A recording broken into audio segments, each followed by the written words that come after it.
আমাদের অজ্ঞানতার কারণে আমরা অপর ব্যক্তিকে জ্ঞানী, মূর্খ বা তুচ্ছ তাচ্ছিল্য জ্ঞানে দেখি।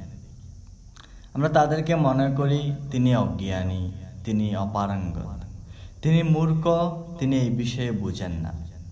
কিন্তু আপনি যেই বিষয়ের জন্য তাকে মূর্খ বলছেন, তিনি অন্য একটা বিষয়ে কিন্তু ঠিকই জানেন। আপনি যেই বিষয়ের কারণে আপনি তাকে জ্ঞানী বা অজ্ঞানী আখ্যায়িত করছেন, তিনি অন্য বিষয়ে কিন্তু সব কিছুই জানেন।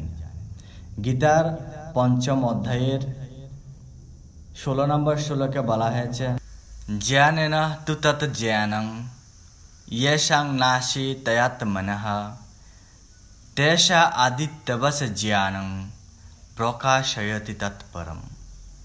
হ্যাঁ সনাতনী সন্তান, জ্ঞানের দ্বারা যখন অজ্ঞান বিনষ্ট হয় তখন তার কাছে সব কিছুই প্রকাশিত।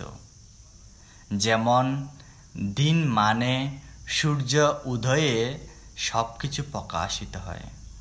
হ্যাঁ সনাতনী সন্তান, নিজের ভিতরটাকে সূর্যের আলোর মতো জ্ঞানের আলো দিয়ে প্রকাশিত